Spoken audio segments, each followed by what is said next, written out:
కాళేశ్వరం వల్ల ఏం ఫాయిదా ఏర్పడ్డది? కేంద్ర మంత్రి కిషన్ రెడ్డి మీడియాతో మాట్లాడుతున్నారు. లైవ్ చూద్దాం. నేతృత్వంలో గత 11 సంవత్సరాలుగా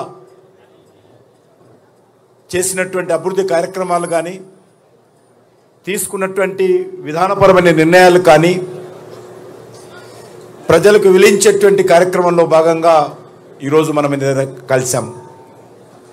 మనకందరికీ తెలుసు, ప్రజాప్రతినిధులు అంటే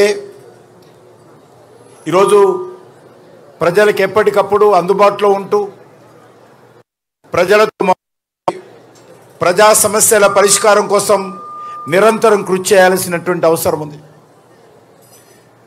మోడీ గారు ఎప్పుడైనా వారి కలిసినప్పుడు అదే మనకు చెప్తూ ఉంటారు. ఈరోజు దేశవ్యాప్తంగా భారతీయ జనతా పార్టీ ఆధ్వర్యంలో ఈరోజు 11 సంవత్సరాల నరేంద్ర మోడీ గారి నేతృత్వంలో దేశంలో జరిగినటువంటి అభివృద్ధి కార్యక్రమాలను ప్రజలకు వివరించేటువంటి కార్యక్రమం చేపడతా ఉన్నాం. ఈ దేశంలో మొట్టమొదటి కాంగ్రెసేతర ప్రభుత్వము 11 సంవత్సరాలు పరిపాలించినటువంటి ప్రభుత్వము, మరో 11 సంవత్సరాలు కూడా పరిపాలించడానికి ప్రజల ఆమోదంతో ముందుకెళ్తున్నటువంటి ప్రభుత్వము భారతీయ జనతా పార్టీ ప్రభుత్వం అని సందర్భంగా మనం చేస్తున్నాం. నరేంద్ర మోడీ గారి నేతృత్వంలో మొట్టమొదటి కాంగ్రెసేతర ప్రభుత్వము ఇన్ని సంవత్సరాలు ఒక అద్భుతమైనటువంటి, ఒక నీతివంతమైనటువంటి, ఒక సమర్థవంతమైనటువంటి పరిపాలన ఇచ్చినటువంటి ఘనత ఈరోజు మన పార్టీకి, మన నాయకుడైనటువంటి నరేంద్ర మోడీ గారికి దక్కుతుంది.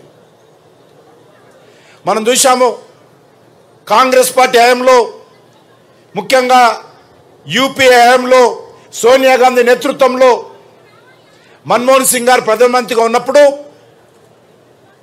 రోజు ఉదయం పేపర్ చూసినా, టీవీ చూసినా, బ్రేకింగ్ న్యూస్ చూసినా, హెడ్లైన్ చూసినా ఒకటే వార్తలు. ఏ రకమైనటువంటి కుంభకోణాలు జరిగాయో, ఏ రకంగా సుప్రీంకోర్టు లేకపోతే కంట్రోల్ ఆడిటర్ జనరల్, ఏ రకంగా పత్రికల్లో పతాక శీర్షికలో ఆ రోజు కాంగ్రెస్ పార్టీ హయాంలో అవినీతి కుంభకోణాలు జరిగాయి.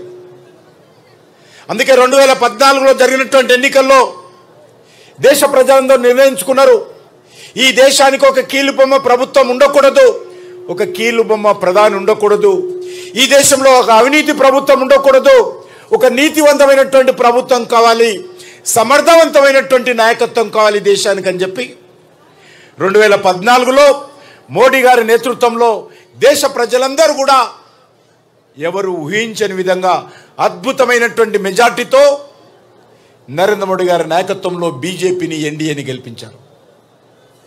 ప్రజలు పెట్టుకున్నటువంటి ఆకాంక్షలు, ప్రజలు పెట్టుకున్నటువంటి ఆశలు మనము విశ్వాసంలోకి తీసుకొని ఈ 11 సంవత్సరాలుగా పరిపాలన చేస్తున్నాం.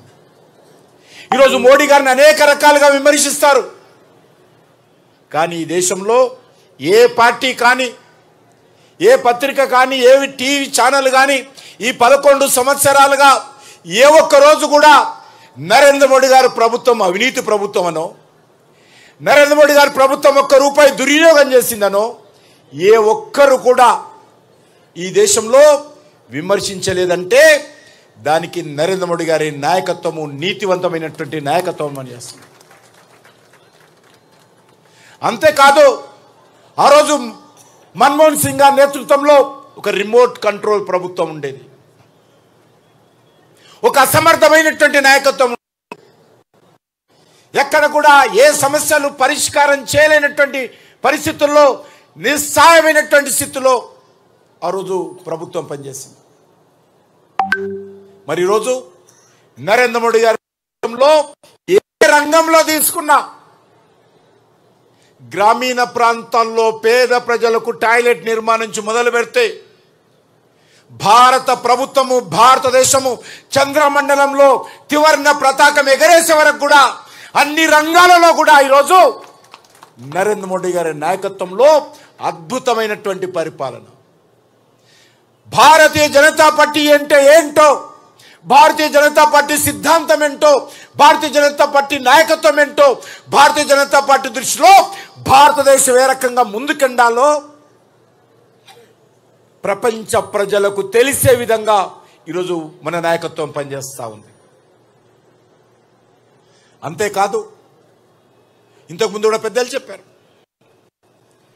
మన దేశంలో ఎక్కడ చూసిన అవినీతి కార్యక్రమాలు, కుంభకోణాలు, దోపిడీలు, కుటుంబ వ్యవహారము ఏ రకంగా ఆ రోజు విచ్చలవిడితనంతో ఉండేదో మనకు తెలుసు. ఆ రోజు పాకిస్తాన్ ఆడింది ఆటగా, పాడింది పాటగా ఈ దేశంలో అన్ని ప్రాంతాలలో, అన్ని పట్టణాలలో కూడా తమ ఐఎస్ఐ ఏజెంట్ల ద్వారా ఈ దేశాన్ని ఏ రకంగా అతలాకుతలం చేసేదో మనకు తెలుసు.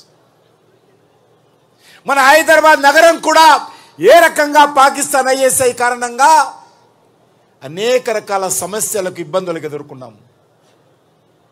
మన పార్టీ నాయకులతో సహా పోలీస్ అధికారులను సైతం ఇదే హైదరాబాద్ నగరంలో ఏ రకంగా పాకిస్తాన్ మరి కొనసాగించిందో, రక్తపాతం సృష్టించిందో మనకు తెలుసు.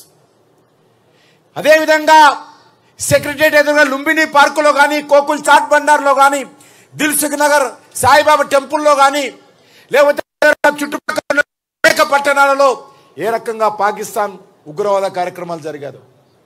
ఈ పట్టణము ఆ పట్టణం అని కాదు, పాకిస్తాన్ అనుకుంటే భారతదేశంలో ఏ నగరంలోనైనా బాంబు పేలుళ్లు చేసే సత్తా ఆ రోజు పాకిస్తాన్కు ఉండేది.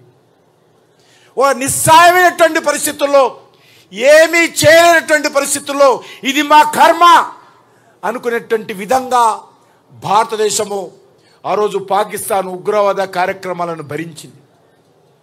అప్పుడున్నటువంటి ప్రభుత్వాలు, అప్పుడున్నటువంటి ప్రధాని, అప్పుడున్నటువంటి పార్టీలు ఏ రోజు కూడా ఉగ్రవాద కార్యక్రమాలు జరిగితే మన పోలీసులు కావచ్చు, మన సైనికులు కావచ్చు, మన సివిలియన్స్ కావచ్చు, ఎవరి మీద దాడి జరిగినా ఏమీ చేయలేనటువంటి నిస్సహాయ పరిస్థితులు ఉండేవి. కానీ ఈరోజు నరేంద్ర మోడీ గారి నాయకత్వంలో ఏ రకమైనటువంటి మార్పు వచ్చిందో మనకు తెలుసు.